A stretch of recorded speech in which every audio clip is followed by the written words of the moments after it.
Historically, beautifully, mysterious, an island of peace and hospitality.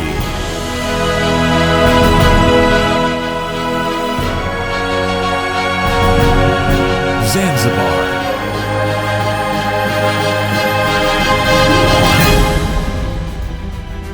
Zanzibar is a semi-autonomous archipelago off the coast of Tanzania, consisting of Unguja, Pemba, and many smaller islands.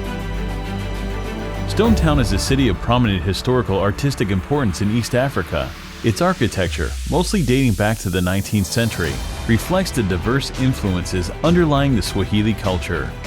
Another cultural aspect of the Swahili is their use of arts and crafts, which they find significance in. When creating art, they express themselves through creativity, as well as through shape and function. Like most islands, the pace of Zanzibar is slower on the mainland. You'll never feel the need to rush here, and you'll never get used to the fact that no one else will either.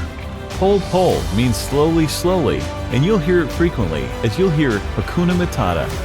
You'll feel like you've been dropped straight onto the set of The Lion King as locals spread their no worries attitude into your bones. We got performances from everywhere. I'm talking about South Africa.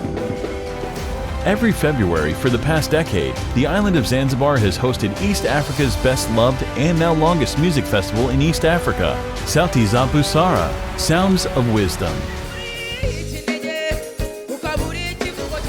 The festival attracts artists from the edges of the continent and from an ever-growing scope of languages, musical genres, and political stances. Zanzibar International Film Festival, ZIF, presents the annual festival of Dhow countries during the first 2 weeks of July. The festival celebrates the arts and cultures of the African continent, the Gulf states, Iran, India, Pakistan, and the islands of the Indian Ocean.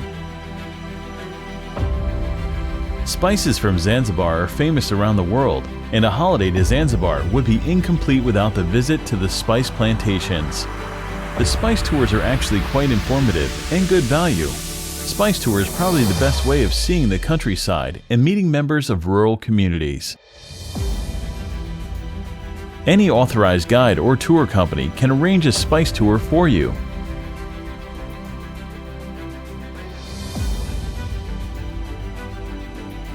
Jozani Forest lies about 35 kilometers southeast of Zanzibar town. It contains about 100 tree species from a total of 43 families. One of the most famous and endearing residents of the Jozani National Park is the Zanzibar red colobus monkey. Found only on the main island of Zanzibar, the Zanzibar red colobus is recognized as a separate species and is said to be endemic to Zanzibar. The quality of Zanzibar's best beaches can rival anywhere in the world, making it an ideal setting for an unforgettable African honeymoon. The gin clear waters are traditionally fished, either by hand or by the traditional wooden dhows, pervading all with the colorful life of the birthplace of African Swahili. For ease of discussion, we can divide the main island into 4 distinct beach areas: the north, northeast, southeast, and southwest. Zanzibar is a great place for kite surfing. Here we had the perfect conditions for beginners and more experienced kiters. Shallow blue waters, sandy bottoms, and constant winds make Zanzibar an idyllic place to kite surf. Zanzibar is home to the people across the world, as it is this diversity that makes it such a unique travel destination. Zanzibar's distinct charm is a result of its years of cross-cultural exchange, and it's all the more charming for this jumble of cultures, beliefs, and languages.